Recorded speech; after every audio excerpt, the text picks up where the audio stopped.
ሰላም ጤና ይስጥልን ውድ ሪፖርተር ተከታታዮች የሰዓቱን ዜናዎች ቀጥዬ ያሰማችኋለሁ። በቅድሚያም አርዕስተ ዜና። የፌዴራል መንግስት በትላንትናው ዕለት በትግራይና አማራ ክልል አዋሳኝ በሆነችው በመረዋ ከተማ የድሮን ድብደባ ማድረጉን ህወሓት አረጋግጧል። በቤንሻንጉል ጉሙዝ ክልል መተከል ዞን ውስጥ በክልሉ የሚንቀሳቀሱ ታጣቂዎች ከፋኖ ታጣቂዎች ጋር ተባብረው ወደ ዞኑ መቀመጫ ከተማ ለመግባት መሞከራቸውን የዞኑ አስተዳደር ገልጿል። ሌሎችንም ይዘናል። አብራችሁን ቆዩ።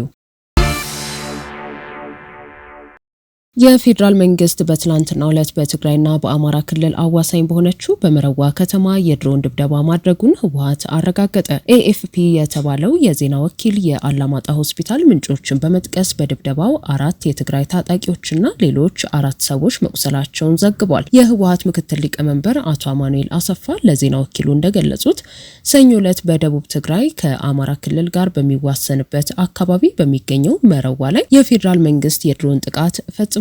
ጥቃቱ የተፈጸመው በትምህርት ቤቶች ላይ ነው ሲሉም ገልጸዋል። የዜና ወኪሉ በአላማጣ ሆስፒታል የሚገኙ የህክምና ምንጮች አረጋገጡልኝ እንዳለው በአየር ጥቃቱ 4 የትግራይ ተዋጊዎች ቆስለው የህክምና እርዳታ እየተደረገላቸው ይገኛል። ሌሎች 4 ሰዎችም በህክምና ላይ እንደሚገኙ አስታውቋል። ህወሓት ማክሰኞ ዕለት ባወጣው መግለጫ ጥቃቱ በታጣቂዎቹ ላይ ሰብአዊ ጉዳት ማድረሱን ቢገልጽም ዝርዝር መግለጫ ከመስጠት ተቆጥቧል። የፌዴራል ሰራዊት እስካሁን በዚህ ጉዳይ ላይ ምንም አይነት ምላሽ አልሰጠም። በአፍሪካ ህብረት አደራዳሪነት በህዳር 2022 የተፈረመው የሰላም ስምምነት የሁለት ዓመቱን ደም አፋሳሽ ጦርነት አስቁሞ የነበረ ቢሆንም ተፈናቃዮችን ወደ ቀድሞ ቀያቸው ማቋቋምና የህወሓትን ትጥቅ ማስፈታት የመሳሰሉ ዋና ዋና ነጥቦች እስካሁን ተግባራዊ ሳይደረጉ ቀርተዋል። በስምምነቱ መሰረት የውጭ ኃይሎች ከክልሉ እንዲወጡ ቢጠየቅም በኢትዮጵያና በኤርትራ መካከል ያለው ግንኙነት እጅግ መሻከሩ አጠቃላይ ሂደቱን ውስብስብ አድርጎታል። ከዚህ ጋር ተያይዞ የፌዴራል መንግስት ህወሓት ከኤርትራ ጋር ግንኙነቱን እያጠናከረና ጥምረት መፍጠሩንም በማንሳት በተደጋጋሚ ክስ እያቀረበም ይገኛል። እንደ ሂውማን ራይትስ ዋች ያሉ ዓለም አቀፍ የመብት ተሟጋች ድርጅቶች ህወሓት በግዳጅ ወጣቶችን ለጦርነት እየመለመለ ስለመሆኑ ከሰሞኑ ባወጣው ዘለግ ያለ መግለጫው ማስታወቁ አይዘነጋም። የዓለም ጤና ድርጅት ኃላፊ የሆኑት ዶክተር ቴድሮስ አድሃኖም በበኩላቸው የፌዴራል መንግስትና የህወሓት አመራሮች ከጦርነት ይልቅ ውይይትን እንዲመርጡና እውነተኛ ድርድርን እንዲያደርጉ ማሳሰባቸው አይዘነጋም።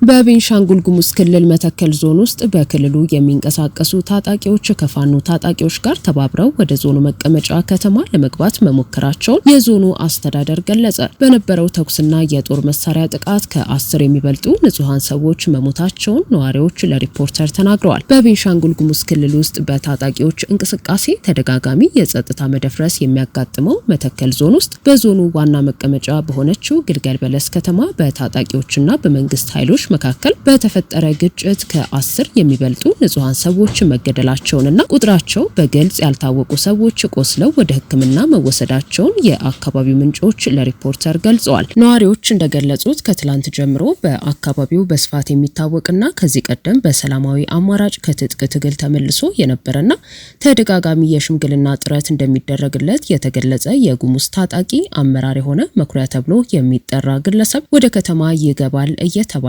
የሚናፈስ ወሬ የነበረ ሲሆን ዛሬ ነሐሴ 5 ቀን 2018 ዓ.ም ከሌሊቱ 12 ሰዓት ገደማ ጀምሮ በግልገል በለስ ከተማ በሚገኝ መናኸሪያ አካባቢ የከባድ መሳሪያ የተኩስ ልውውጥ ተፈጥሯል።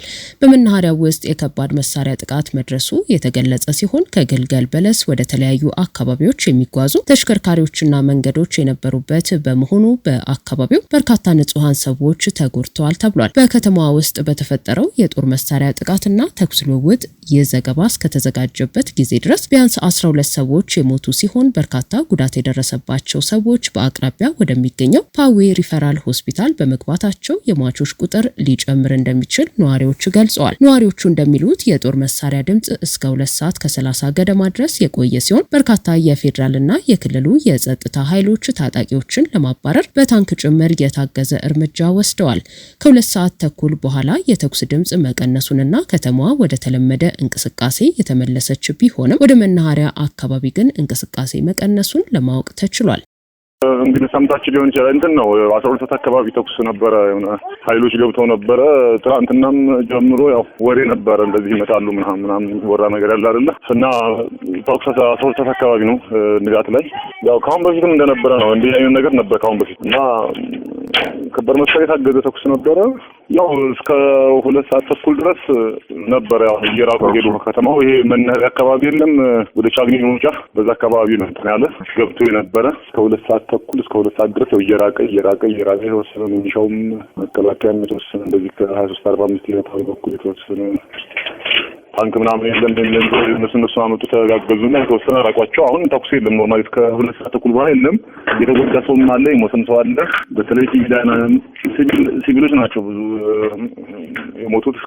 የሞቱት ከሆኑ እስከ 12 እስከ 18 እንደሚደርሱ ነው ከዛም ሊበልጥ ይችላል ነው ሲቪሊያን ናቸው በተለይ መናኸሪያ አካባቢ መናኸሪያ ውስጥ ላይ ጠዋት እንግዲህ ወደ አሶሳም ወደ ባህር ዳርም ወደ ምንም ሄድ መኪና አለ ጠዋት ወርታል ላይ እዛው ላይ እንዳሉ ነው እንግዲህ ሞርተር ነው የሚባለው ወደቀባቸው ይተባለ መናኸሪያ ውስጥ ማለት ሰዎች ሞተዋል በጣም ያው የተወሰኑ ቪዲዮዎችንም አሳይተውኛል እና ሆስፒታል ሄደው እንትን ያሉ አሉ እዛም ያው ቁስለኛም ብዙ አለ ፓይ ሆስፒታል ፓዊ ማለት ወደጃው መስመር ማለት ነው ዳ ነው ታጣቂዎችን በተመለከተ ያው ትላንትናም ወሬ አለ ትላንትናም ኮኛ ውሏችን ስንሰማ ነው ይመጣል መኩሪያ ይገባል ሲባል ነው መኩሪያ የሚባል የጉምዝ ታጣቂ ነው አለ እና ግን አብረውም ያው እንግዲህ አሉ ሌሎችም እንደሚባለው እንግዲህ ከነሱና ከዚህ ከሚሊሻውም ከመከላከያውም ከፌደራሉም እና ደግሞ ከነሱም ከታጣቂው ምን ያህል ይሞት ይኖር የሚታወቅ ነገር የለም ሰውም ይፈራል ወደዛ ተራው ወደ መናኸሪያ አካባቢ ምንም የለም ከተማው ላይ አሁን እንቅስቃሴ አለ ኖርማል እንቅስቃሴ ካሉ በቃ እነሱ እንደዛ አረጉ 2 ሰዓት ያህል ካልተኩል በላይ ተታኩሱ የሞተው ሄደ በቃ የተወሰነ አባሯቸው ይሄ ታንኩ ምኑ ገብቷል ትንሽ ታንክ የለችም እቺ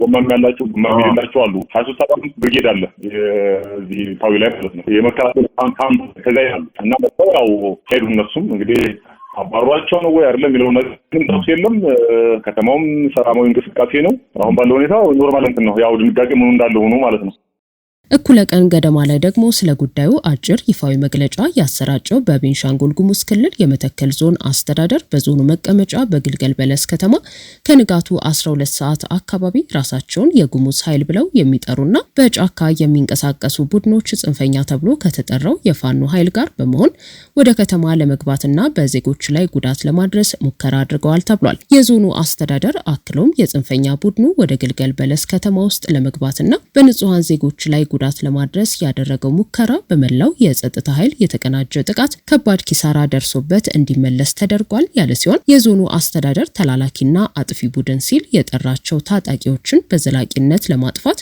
የተጀመረው ኦፕሬሽን ተጠናክሮ እንደሚቀጥል አስታውቋል። ከእርምጃው በኋላ የግልገል በለስ ከተማ ሰላምና መረጋጋት ተፈጥሯል ያለው ዞኑ ይህን ሰላም ለማስቀጠል የሁሉም የጸጥታ ኃይል ዝግጅቱን አጠናክሮ ቀጥሏል ብሏል። በኢትዮጵያ የውጭ ሀገር ዜጎች የመኖሪያ ቤት ባለቤት እንዲሆኑ የሚያስችለው አዲስ መመሪያ ይፋ ተደረገ። የከተማና መሰረተ ልማት ሚኒስቴር የውጭ ሀገር ዜጎች በኢትዮጵያ ውስጥ የመኖሪያ ቤት ባለቤት መሆን የሚችሉበትን አሰራር መስፈርቶችና የገንዘብ መጠኖች የሚወስን መመሪያ ቁጥር 1147/2018 ዓ.ም ይፋ ያደረገ ሲሆን በፍትህ ሚኒስቴር ድረገጽ ላይ ከተጫነበት ነሐሴ 3 ቀን 2018 ዓ.ም ጀምሮ የጸናው ይህ መመሪያ የውጭ ዜጎች በህጋዊ መንገድ የመኖሪያ ቤት ባለቤት የሚሆኑበት ሁኔታ ከመፍጠሩ ባሻገር ጥብቅ የቁጥጥርና የአስተዳደራዊ እርምጃ ድንጋጌዎችን አካቷል። በመመሪያው መሰረት ማንኛውም የውጭ ሀገር ዜጋ መግዛት የሚችለው ከአንድ የመኖሪያ ቤት በላይ እንደማይሆን የተደነገገ ሲሆን ለቤት ግዢ የሚሰጠው የባለቤትነት ፍቃድ ለ1 ዓመት ብቻ የሚያገለግል ነው። ከአቅም በላይ በሆነ ምክንያት ግዢው ካልተፈጸመ በ3 ወራት ውስጥ በማሳወቅ ለተጨማሪ 1 ዓመት ማራዘም እንደሚቻልና በተራዘመው ጊዜ ውስጥ ግዢ ካልተፈጸመ ግን ፍቃዱ ተመልሶ በታገደ ሂሳብ የተቀመጠ የውጭ ምንዛሪ ለባለቤቱ ተመላሽ እንደሚደረግ ተቀምጧል። የውጭ ዜጎች በኢትዮጵያ ቤት ለመግዛት ወይንም ለመገንባት የሚያስፈልጋቸው ዝቅተኛ የውጭ ምንዛሪ መጠን እንደ አካባቢው ሁኔታ የተከፋፈለ ሲሆን በአዲስ አበባና በሸገር ከተሞች አነስተኛው 150,000 የአሜሪካ ዶላር፣ በአዳማ፣ ሐዋሳ፣ መቀለ፣ ባህር ዳር፣ ጅጅጋ፣ ድሬዳዋና ሌሎችም ከተሞች አነስተኛው 120,000 የአሜሪካ ዶላር እንዲሁም በአፋር፣ ቤንሻንጉል ጉሙዝና ጋምቤላ ክልሎች አነስተኛው 100,000 የአሜሪካ ዶላር እንዲሆን ተደንግጓል። የቤቱ ዋጋ ከነዚህ አነስተኛ ክፍያዎች በላይ ከሆነ የተረፈው ተጨማሪ ገንዘብም በህጋዊ የውጭ ምንዛሬ መስመር መግባት እንዳለበት መመሪያው ያዛል። በሌላ በኩል በመመሪያው አንቀጽ 15 እና 16 መሰረት በሽብርተኝነት፣ በሰውና በህገወጥ የጦር መሳሪያ ዝውውር፣ በህገወጥ ገንዘብ ማሸሽ፣ በከባድ ሙስና፣ ታክስ ማጭበርበር፣ በሳይበር ወንጀልና በሀገር ደህንነት ላይ የተፈጸሙ ወንጀሎች የተጠረጠረ ወይንም በፍርድ ቤት ጥፋተኛ የተባለ የውጭ ዜጋ ቤት መግዛት አይችልም። እንዲሁም በመንግስት ድጎማ የተገነቡ የጋራ መኖሪያ ቤቶች፣ ለትርፍ ያልተገነቡ የመንግስት ቤቶችና በህብረት ስራ ማህበራት የተገነቡ ቤቶችን የውጭ ዜጎች በባለቤትነት መያዝ እንዳይችሉ ክልከላ ተጥሎባቸዋል። መመሪያውን በሚጥሱ አካላት ላይ ጥብቅ የገንዘብ ቅጣቶች የተቀመጡ ሲሆን የመኖሪያ ቤቱን ከአገልግሎት ውጪ ለሌላ ዓላማ መዋል ከ1000 እስከ $3000 ያለ ሚኒስቴሩ ፍቃድ ቤት ይዞ መገኘት፣ ከ2000 እስከ $5000 ከተቀመጠው ዝቅተኛ የዶላር መጠን በታች መግዛት፣ ከ5000 እስከ $12000 ሐሰተኛ ማስረጃ ማቅረብ፣ ከ3000 እስከ $5000 ለህገወጥ አሰራር ተባባሪ ለሆኑ የሀገር ውስጥና የውጭ አካላት ደግሞ ከ10000 እስከ 50000 የኢትዮጵያ ብር ቅጣት እንዲጣል ተደንግጓል። ይህ መመሪያ ህጋዊ የውጭ ኢንቨስትመንትንና የውጭ ምንዛሬ ግኝትን ለማሳደግ ያለመ መሆኑ የተጠቆመ ሲሆን ከዚህ መመሪያ ጋር የሚቃረኑ አሰራሮች በሙሉ ተፈጻሚነት እንደማይኖራቸው ተመልክቷል። ውድ ሪፖርተር ተከታታዮች የሰዓቱ ዜናዎቻችን እነዚህ ነበሩ። ስላደመጣችሁን ከልብ እናመሰግናለን።